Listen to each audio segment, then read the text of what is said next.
On this episode of Locked On Angels, Baseball America ranked the Angels farm system as the worst in baseball. So, why did they do that? Why are they the worst this year? What happened? How can they move up the rankings? And are we getting trolled, John? Is that what's happening here? Let's talk about it. It's time to get locked on with Mike and John, and this is Locked On Angels.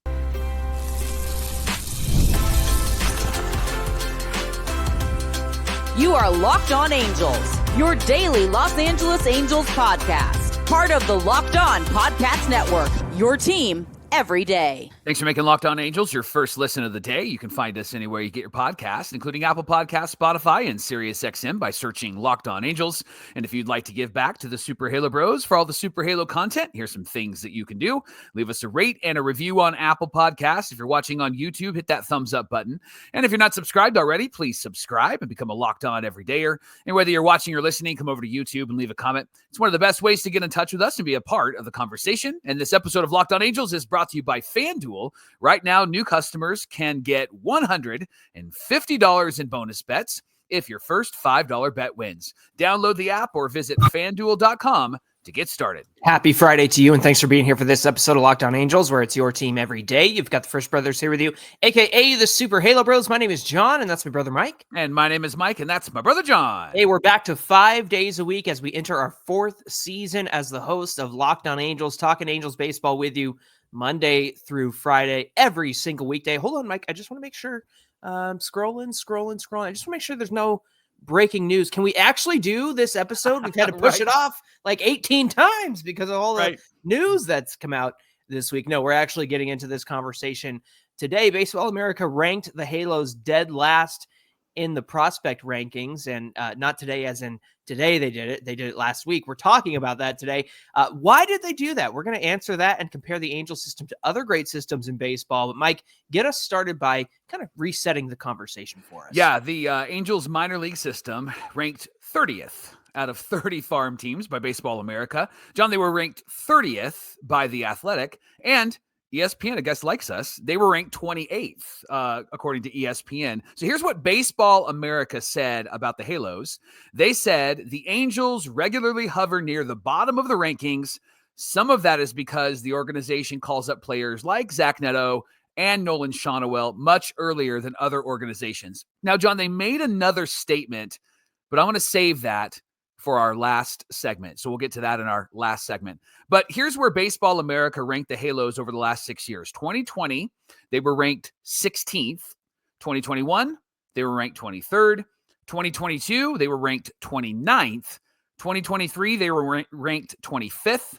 And then last year, they were ranked 28th. So, John, why do you believe that the Halos dropped from 28 to 30 after drafting Christian Moore and TGA and some of these really great players? Yeah, if I had to venture a guess right off the top of my head, it's the fact that perhaps the Angels don't always go after the best player available to them at the spot that they pick in the draft, and they have been drafting out of need, kind of, Mike. And also, to be fair, they did something like this with Christian Moore as well. They go under the slot value, where that means that they don't necessarily get the best prospect that they can at the number that they pick and pay the price for that prospect because they want to spread the wealth of their draft pick money, their draft pool, throughout the draft. And so that allows them to pay, I don't know, I guess you could say like Caden Dana is a good example, right? Coming out of high school, he was drafted later on rather than early in the draft. And so the year that they were able to get Dana, their top pick was not necessarily the top pick at the number that they were able to choose in round one. And so they're able to give somebody like Dana more money to sign rather than go to college. And, now they have NIL with college athletes. And so there's a lot of temptation for young kids to be able to go to college, of course, and earn a lot of money because of like NIL. But if you really want to snag somebody who's coming out of high school, you got to pay him a little bit more. And we even saw the result of that in the third round last year. The Angels didn't get their high school pick in round number 3, and so Right. they will be compensated for that this upcoming draft. So again, there's a balance of not being able to sign the guys you want throughout the rest of the draft, but also the Angels not taking the best player available with their top pick. And I would say that that's mostly true. I mean, Nolan Shonowell probably wasn't the best player available to them.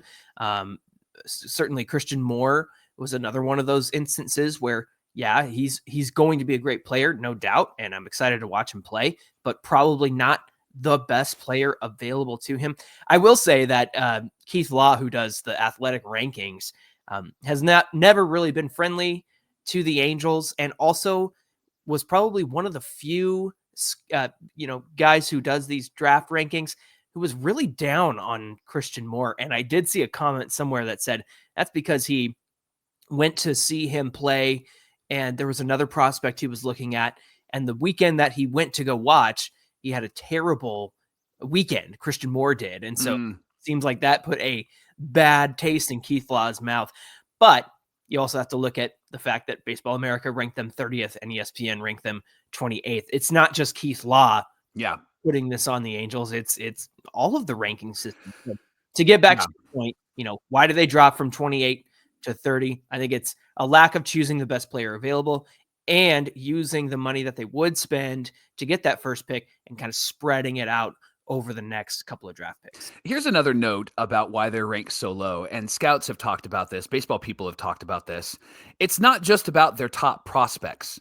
The rankings actually consider the second tier prospects as well. So not just ranking Christian Moore, but they're talking about who's behind Christian Moore. That's why these rankings are kind of low, really the bottom of the barrel, because some teams have 2 guys at a position, but the Halos really don't have 2 guys that would be considered top prospects at specific positions. They lack depth in their minor league system. And a part of the reason why they lack depth is because they're bringing up these players to play immediately, right? So there are some narratives out there as well about the Angels not being able to develop some of their players, rightly so, because they've had a giant gap of really good players coming up with the back stories of like a Garrett Anderson and a Darren Erstad and some of those guys, and then a Mike Trout. And then there's like this huge gap in between where they really didn't have anybody that came up to make a significant impact.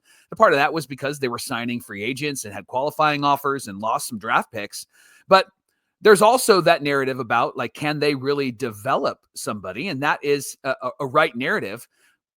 However, this is a conversation that I think is justified for the Halos, because when you have a great player like a Christian Moore and you have a great player like a Zach Neto and a Nolan Shonowell, if you don't have guys behind them and you're moving those guys up into the major leagues, then you aren't going to get ranked very high. Plus, they have a lot of potential in the minor leagues, but those potential players haven't really turned into performance players, right? Like, I mean, I think we can name off a few players, like a Kyron Paris, for example, somebody who a lot of hope, still really young. However, he's not somebody that has put up the big numbers that they're really expecting him to put up. And then, John, when you think about some of the other players they have in the minor leagues, they've got Nelson Rada, who's 19. So he still has a few seasons to develop before the Angels even consider bringing him up. So question to you, would this ranking be better if the Netos and Shonowells were in the minor leagues, or do you even think the Angels care about that and they're just going to continue to move forward based upon their strategy, Perry Manassen's strategy? Hey, we want to bring in ready now players. I think that they would obviously be ranked higher, and that would mean that the major league team wouldn't be as good. And so when you have your Zach Netos and your Shonowells and guys that you've kind of kept back a little bit to develop a little bit more, and even Logan O'Hoppe, I mean, he had plenty of time in the Phillies system, and so I think that he was ready to come up, obviously, at the major league level. That shoulder injury kind of hindered his first full season. But yeah, I would say that these guys would be better off in terms of their rankings had they held back the players a little bit. But Mike, it's something that bugs me, and I was searching this up while you were talking. Yeah. the Angels are ranked 16th in 2020. Can I tell you some of the names that were in their top 30 at the time? Yeah. Obviously, Joe Adell. Joe Adell, I think, what did he hit? Number 4 in the top 100 prospects at one point? I think so. I think he was at least top 10. Yeah. Yeah. So he was up there. Brandon Marsh, obviously, number 2, who's had, success with the Phillies. But then, there's Jordan Adams, who's now with Baltimore. Mike, he was the 3rd ranked prospect in 2020. Jeremiah Jackson, who was also with the Orioles, he was 4th. Kyron Paris is 5th in 2020. He's still with the Angels organization. We're still kind of waiting around for Paris to do something, Mike. Right. At this time, Patrick Sandoval was still a prospect. Chris Rodriguez, who, we were all excited about, but he's had his injury troubles. He was number 7. Jahmai Jones, who's now with the Tigers, was number 8. Deshaun Knowles, who's, still in the Angel system. Errol Vera was there. Get this. I don't know if you realize this. Number 11 was Jack Hanowitz. He was drafted in 2019. Wow. Jose Soriano is there at 13. Oliver Ortega is now with the Mets. Levon Soto was 18, and he's with the Orioles. The Angels and Orioles pass him back and forth. I don't know, Mike. Yeah. I mean, these are the names, right? Yeah. And of course, there's names who are no longer with the Angels, but this was the 16th ranked system and top 30, and these are some of the names. I mean, here's we're going to talk about this in the second segment, but I think that says something. Right? That says something about these rankings. That says something about the opinions of these players. And again, we'll talk about it in the second segment, but I do think that it is telling that was the 16th ranked system.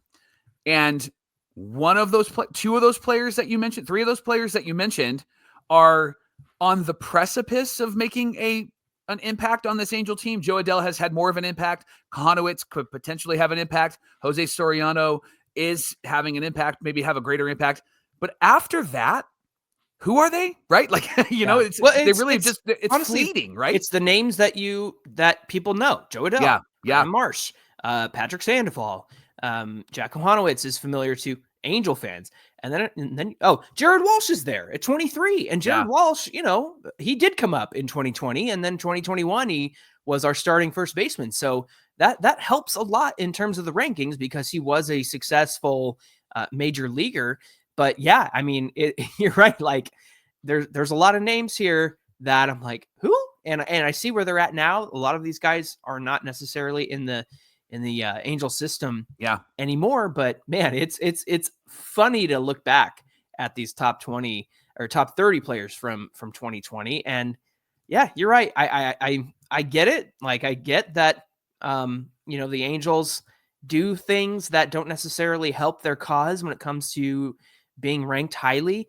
Also at the same time, you could look at it as, I don't know, perhaps a failure of their system to develop the guys that they expected to be. I mean, Jordan Adams might be somebody that they, consider themselves to have failed because he didn't pan out, being their top 3rd prospect behind Joe Adell and Brandon Marsh. And Joe Adell's a good example too. Joe Adell has been brought up and sent down and brought up and sent down. Joe Adell's just now kind of putting it together at the major league level. And I think that has everything to do with how bad the farm system has been in terms of development, and then getting him around good coaching in terms of Ron Washington, Johnny Washington, and that crew as well. So I don't know, man.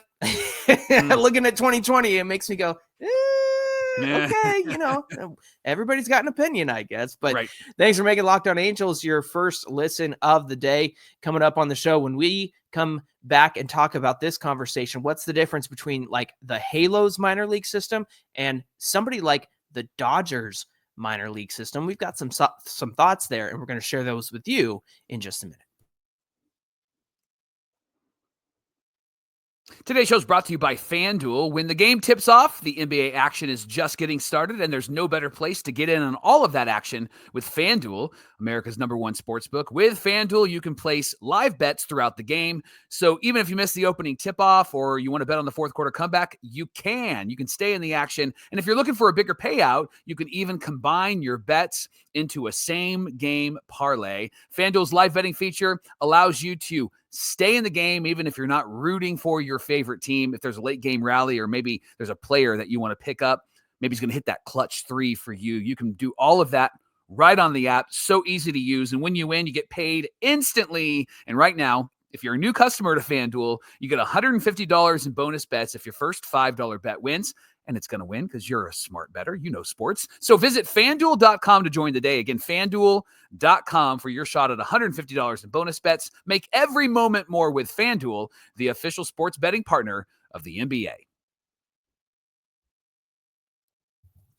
This is the Locked On Podcast Network, where it's your team every day. Every day, thanks for making Locked On Angels your first listen of the day. We're continuing our conversation of the Angels farm system ranking dead last in Baseball America's rankings. It happens. I get it. But we're kind of just going through that and dissecting and doing an autopsy, right, Mike? And so when it comes to the Angels' top 30 prospects, that's an important piece of the conversation. Why don't you tell us who Baseball America has as the Angels' top 30 prospects? Yeah, when I look at these names and I compare them to 2020, the names that you shared that ranked 16th, I just feel like there's a whole lot more potential with the names that I'm about to read to you than the ones from 2020. Now, it's been 5 years, so I have the foresight of going, well, they haven't really panned out, but these guys, I think, have an opportunity, right? And well, I just wanted to add before you got into it too, you can take into consideration everything that we've said up to this point, but also maybe other teams just draft better. I mean, and what I mean to say is it's not so much the Angels like whiffed on their drafts and they whiffed on their farm system. It's other farm systems just outrank them because they have some good players in there. And so it's not so much that the Angels got worse as other teams got better, I guess you could say, and that kind of bumps them down. I don't know. That's just another thing to take into consideration because there are some good names here, right? Yeah, I think Caden Dana being the first ranked prospect is obvious from Baseball America. Number 2 is Christian Moore. Number 3, Sam Aldeguerri. We got to see him a bit last year. And then George Clausen, a lot of conversation about George Clausen and him being a potential ace for this team in the future. Nelson Rada, I mentioned, he's just 19 years old. Dude just got his driver's license. Josue Lugo is a shortstop. He was an international signing. Ryan Johnson, another right-handed pitcher that people are excited about. Denzer Guzman, John, has been in this system what feels like for 10 years, but he's still really, really young and still developing. Juan Flores is a catcher. He's down there. Barrett Kent, there's a name that I think people need to pay attention to, right? He's somebody that potentially might be a starter, correct? Yeah. Oh, he's got the most starter potential out of a lot of the young arms that they have, and hasn't really risen through all the ranks yet, but he is somebody who shows some promise as a starter. And then there's Chris Cortez, of course, who they just drafted as well. There's Trey Gregory Alford, who is also drafted from this year. Gabriel Davalillo, who they just got in international free agency. They signed as a catcher. Yeah, by the way, like him being 13th and he just got signed, I think does give some credence to the fact that this minor league system doesn't have super terrific players, right? Fantastic players that he can slide into number 13 immediately. I would even say the same thing about Christian Moore and Aldeguerri and George Clausen, Mike. They take up 2, 3, and 4, and they just got here. And so I would even say the same thing regarding those numbers. And I think Clausen and Aldeguerri, correct me if I'm wrong, weren't they like 8 and 13, something around there in the Phillies system? I'd have to look up those numbers. Yeah, they were at least top 10. One of them was top 10 and one of them was close to top 10. And now for the Halos, they're number 3 and number 4 in our system. That says a lot too. That does say a lot, right? Yeah. So continuing on, Sam Bachman still a prospect in terms of status. Matthew Lugo is 15 and somebody that we're excited about. Dario Laverde, who is also a catcher, is 16. Walbert Urania is a pitcher. Felix Morabel, another name that we've seen quite a lot. Dylan Jordan and Ryan Casio and our 2 pitchers at 19 and 20. There's Kyron Paris again, Mike, at 21. There he is. Joel Hurtado is there as well. Cam Minacci, Capri Ortiz as a shortstop. Cole Fontenelle, who would be an interesting option at third base, right? Yeah, he is somebody that has had to deal with injuries, and I believe it might have been Trent Rush that tweeted yesterday that he's somebody that everybody should pay attention to. May not be like the starting third baseman, but there might be a future potential for him 2026. Maybe he still has some development to do, and he's coming back from a devastating injury, but a potential name for third base, because as we know, we don't have a third baseman that we can count on right now, right? What happened to our third baseman? I feel like we just talked about that. What's Sean Figgins doing? Gilbert DePaula is the shortstop at 26, Albert Rios catcher and outfielder at 27. Adrian Placencia at second base is number 28. Randy DeJesus, an outfielder at 29. And Ubaldo Soto, that's another name that's been around for a little while. But again, these international free agents sign when they're 16, 17, right. So that sort of thing. So the Angels currently have 3 players ranked in the top 100. That's Caden Dana, Christian Moore, and George Clausen. ESPN also ranks those players in their top 100. This is the first time the Halos have had multiple players in the top 100 since Otani, Joe Adell, Kevin Maitan, and Jeremiah Jones. And before that, it was 2012 when they had Mike Trout, Gene Segura, and Garrett Richards. Man, I wish we didn't trade Gene Segura. I liked I like him. Yeah. So, Mike, when we talk about these top 30 prospects, we often, not because we want to pick on the Dodgers. Yes, we do. No, it's always a good comparison because they're typically ranked high, and they also have guys that look seemingly endlessly coming up through their system. And we saw the result of that when they had a lot of pitching injuries last year. They had to count on a lot of young guys to help them get through the season. But what's the difference between like the Angels top 30 and then somebody like the Dodgers top 30? John, when it comes to the rankings, I think the difference is for the Angels versus the Dodgers. The Angels commodities are known. The Dodgers are unknown. And I don't mean that disrespectfully. The reason why the Angels commodities are more known is because you see these young players play on the team. You see them play at the major league level, and they struggle because they're still young. They're still learning. They're still developing. Sure. The Dodgers have the luxury of not having to do that, having to rush people up. And I think what we see is these young players struggling versus, hey, if you don't know that this young player is going to struggle, then he might fly up the rankings because he's still being held down in the minor leagues. He's still able to perform that way. The Dodgers can really keep players hidden, and there is an uncertainty about their performance at the major league level. Now, again, they've had some really good prospects, but here's where I wrestle with those prospect rankings.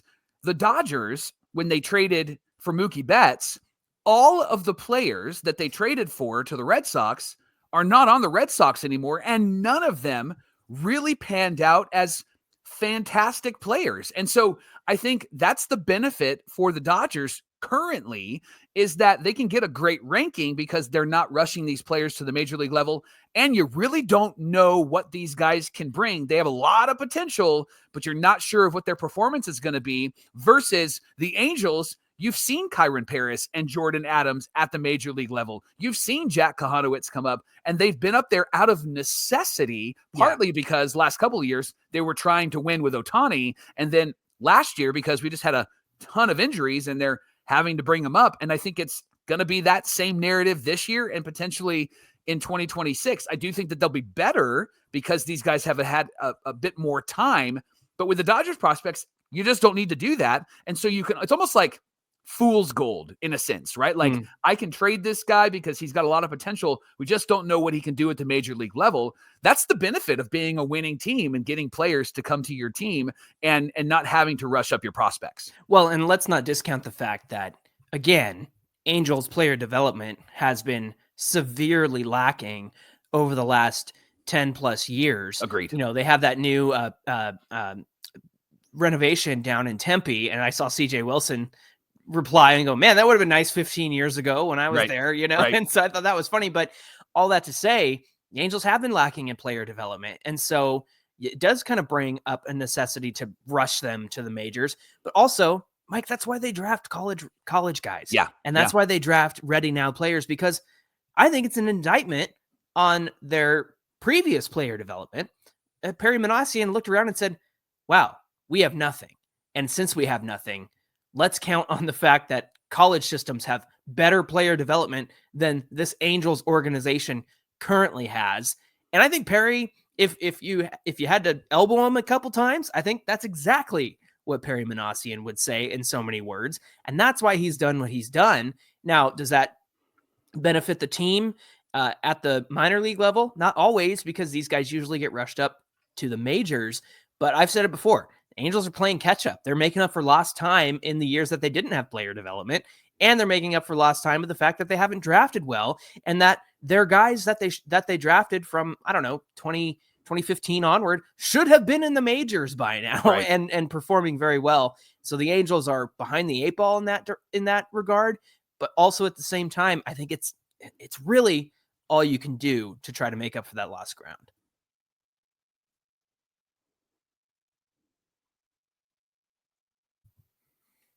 All right, Johnny, I mentioned that Baseball America, when they talked about the Halos, there was one line in there that just irked me. Like it just got under my skin. And part of that is just personal for me, because I've seen this narrative out there pretty regularly from baseball fans, from Angel fans, from all kinds of fans. And I don't necessarily disagree with it. Mm-hmm. However, I don't fully agree with it based off of a comment I just made in the last segment. Here's first what Baseball America said. They mentioned that one of the reasons why these rankings are so low is because the Halos didn't trade Shohei Ohtani when they should have to, quote, restock the system. And that's a narrative that runs through baseball. And one of the things you see often is, man, the Angels could have gotten a haul for Shohei Ohtani. Right. And I mentioned already Mookie Betts to the Dodgers, and then prospects back to the Red Sox. Those prospects aren't there anymore, right? Mm-hmm. And so it really feels like the haul that the Angels could have received would have been fool's gold in my mind. I just don't know if they really could have received an incredible haul, because there aren't many, and we've done an episode on this, I believe last year or the year before, there aren't many big-time trades where on the other side of that trade, a team got a big-time prospect who started to perform for the team. There are trade deadline trades over the years, the famous Larry Anderson for Jeff Bagwell trade, and then obviously Jeff Bagwell became phenomenal. Like, those types of trades are anomalies. They're not regularly scheduled standard trades. And so that's why this narrative kind of bothers me. I don't disagree with it, but I also don't know if I fully agree with it. I don't know what kind of haul the Angels could have gotten. And if they did get a haul of players, then great. However, we just don't know what they would have become for the Halos. And as I'm saying this, I do know the Angels traded Luis Garcia for 4 players, and those players are not bad, right? Like, they're not bad. So do you need to talk me down? Am I wrong here? Give me a brother to brother. Come on, talk to me. I don't disagree that the conversation is annoying. And Thank you. one way that it is annoying, Mike, is this. Are you ranking the Angels based on what they do have, or are you holding the fact that they didn't trade Otani against them, and therefore that's a ding against their farm system? Because the way it's worded from Baseball America, because you at the beginning of the show, you said what Baseball America had to say about why they ranked the Angels so low. Yeah. But then you also said, and this thought I'm going to say for later, it's this they didn't trade Otani thought. And so it's like, are you grading them on that curve that they didn't trade Otani? Because you got to look at what they have versus what they didn't do. And I think that's a weird thing to hold against them. I don't know if that actually factors into their rankings, but to your point, I would say this. There was a period of time where I believe it was at the trade deadline 2023, when the Angels could have traded Otani. And I think the Rays were really interested in acquiring Otani for that half season. And there were conversations about Junior Caminero, who was at the time their 5th ranked prospect. Mike, I would take a Junior Caminero, even if it was a 1-for-1. To me, that's like, oh, I'd take that, right? That to me is a success if he's part of a trade for Ohtani. Obviously, there probably would have been more guys to come along with him from the Rays system in order to acquire Ohtani. That's how we would have wanted it as well. Yeah. But to your point about the Mookie Betts trade between the Red Sox and the Dodgers, the same thing I think applies to the Manny Machado trade between the Orioles and the Dodgers when the Dodgers brought him for their playoff run into their organization. The one guy that you have in the Orioles that is from that trade is Dean Kramer. Right. He's the only name that really jumps out at you. And it's Dean Kramer, Mike.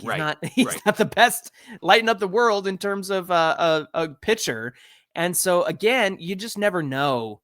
And I'm not saying that to pick on the Dodgers, but it's a matter of, hey, Mookie Betts is a huge trade. Manny Machado is a huge trade. Right. And none of those guys, except for one, panned out really, and even didn't pan out great.